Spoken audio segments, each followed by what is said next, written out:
नमस्कार मित्रों, आज चिंतन में आचरण से शिक्षा एवं प्रेरणा देना चाहिए। शारीरिक स्वस्थता के 3 चिन्ह हैं। पहला खुलकर भूख, दूसरा गहरी नींद, तीसरा काम करने के लिए स्फूर्ति। आत्मिक समर्था के भी 3 चिन्ह हैं। पहला चिंतन में उत्कृष्टता का समावेश, दूसरा चरित्र में निष्ठा और तीसरा व्यवहार में पुण्य परमार्थ के पुरुषार्थ की चतुरता प्रचुरता। इन्हीं को उपासना, साधना और आराधना कहते हैं। आत्मिक प्रगति का लक्षण है मनुष्य में देवत्व का अभिवर्धन। देवता देने वाले को कहते हैं। दूसरे शब्दों में इसे धर्म धारणा या सेवा साधना भी कह सकते हैं। व्यक्तित्व में शालीनता उभरेगी तो निश्चित रूप से सेवा की ललक उठेगी। सेवा साधना से गुण, कर्म, स्वभाव में सदा सहता भरती है। इसे यूं भी कह सकते हैं कि जब शालीनता उभरेगी तो परमार्थ रथ हुए बिना रहा नहीं जा सकेगा। पृथ्वी पर मनुष्य शरीर में निवास करने वाले देवताओं को भूसुर कहते हैं। यह साधु और ब्राह्मण वर्ग के लिए प्रयुक्त होता है। ब्राह्मण एक सीमित क्षेत्र में परमार्थरत रहते हैं और साधु परिव्राजक के रूप में शत-प्रति संवर्धन का उद्देश्य लेकर जहाँ आवश्यकता है वहाँ पहुँचते रहते हैं। उनकी गतिविधियाँ पवन की तरह प्राण प्रवाह बिखेरती रहें, बादलों की तरह बरसकर हरितिमा उत्पन्न करती हैं।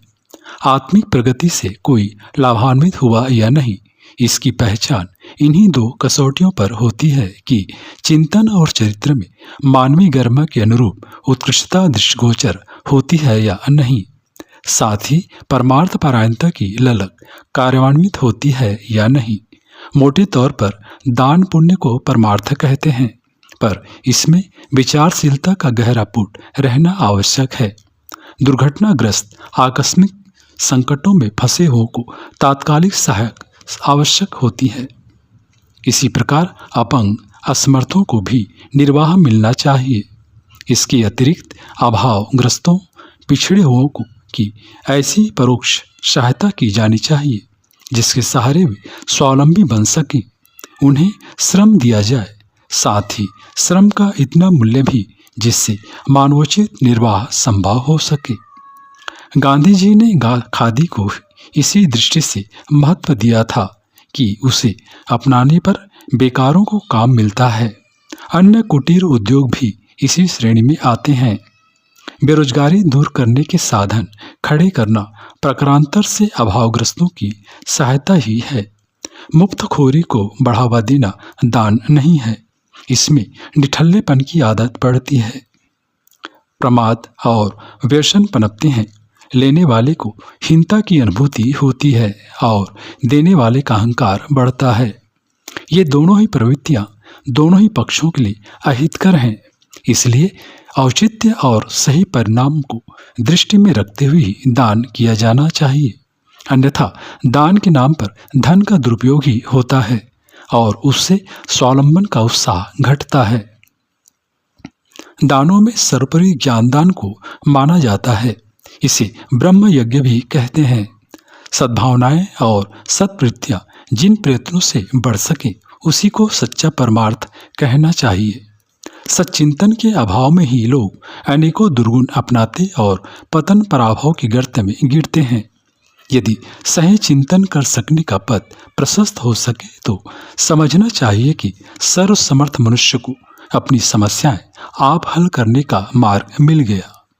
अपंगों, असमर्थों या दुर्घटनाग्रस्तों को छोड़कर कोई ऐसा नहीं है जो सही चिंतन करने का मार्ग मिल जाने पर ऊंचा उठ न सके, आगे न बढ़ सके, अपनी समस्याओं का आप हल न कर सके।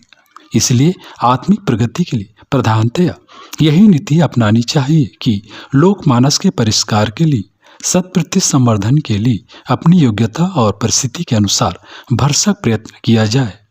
समय की अपनी समस्याएं हुआ करती हैं और परिस्थितियों के अनुरूप उनके समाधान भी खोजने पड़ते हैं।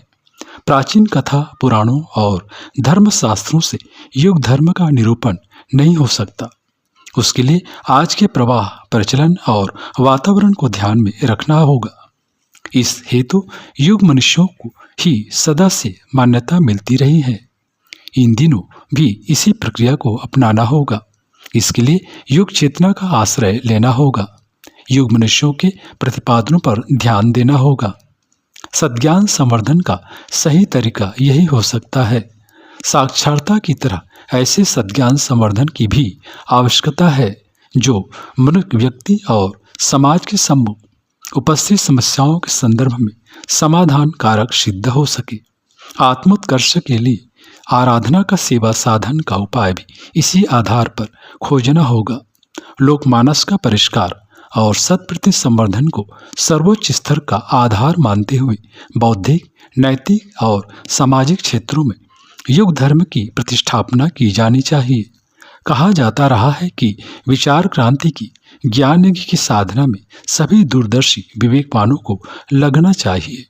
इसी निमित्त लेखनी, वाणी तथा दृश्य श्रव्य आधारों का ऐसा प्रयोग करना चाहिए जिससे सर्वसाधारण को युग धर्म पहचानने और कार्यान्वित करने की प्रेरणा मिल सके। सर्वजनीन और सार्वभौम ज्ञान ही आज की सर्वश्रेष्ठ परमार्थ है। इसकी उपेक्षा करके सस्ती वाहवाही पाने के लिए कुछ भी देते, बखेरते और कहते लिखते रहने से कुछ वास्तविक प्रयोजन सिद्ध होने वाला नहीं है। इस चेतना को प्रखर प्रज्वलित करने के लिए युग साहित्य की प्राथमिक आवश्यकता है। उसी के आधार पर पढ़ने, पढ़ाने, सुनने, सुनाने की बात बनती है। शिक्षितों को पढ़ाया और अशिक्षितों को सुनाया जाए तो लोक प्रवाह को सही दिशा दी जा सकती है। इसके लिए प्रज्ञा युग के साधकों को झोला पुस्तकालय चलाने के लिए अपना समय और पैसा लगाना चाहिए। सच साहित्य खरीदना सभी के लिए कठिन है, विशेषतया ऐसे समय में जबकि लोगों को भौतिक स्वार्थ साधनों के अतिरिक्त और कुछ सूझता ही नहीं, आदर्शों की बात सुनने पढ़ने की अभिरुचि है ही नहीं। ऐसे समय में युग साहित्य पढ़ाने वापस लेने के लिए शिक्षितों के घर जाया जाए, उन्हें पढ़ने योग्य सामग्री दी जाती और वापस ली जाती रहे तो इतने से सामान्य कार्य से ज्ञान के महत्वपूर्ण प्रयोजन हर क्षेत्र में पूरा होने लगेगा। अशिक्षितों को सुनाने की बात भी इसी के साथ जोड़कर रखनी चाहिए। विचार गोष्ठियों, सभा सम्मेलनों, कथा प्रवचनों का अपना महत्व है। इसे सत्संग कहा जा सकता है। लेखनी और वाणी के माध्यम से ये दोनों कार्य किसी रूप में हर कहीं चलते रह सकते हैं। अपना उदाहरण प्रस्तुत करना सबसे अधिक प्रभावोत्पादक होता है। लोग समझने लगे हैं कि आदर्शों की बात सिर्फ कहने सुनने के लिए होती है, उन्हें व्यावहारिक जीवन में नहीं उतारा जा सकता। इस भ्रांति का निराकरण इसी प्रकार हो सकता है कि ज्ञान के ऊर्ध्वरीय विचार क्रांति के प्रस्तोता जो कहते हैं, दूसरों से जो कराने की अपेक्षा है उसे स्वयं अपने व्यवहार में उतार कर दिखाएं। मित्रों, अपने को समझाना, ढालना दूसरों को सुधारने की अपेक्षा अधिक सरल है। उपदेष्टाओं को आत्मिक प्रगति के लिए आराधनारत होने वालों को अपनी कथनी और करनी एक करके दिखानी चाहिए। वाणी से नहीं, आचरण से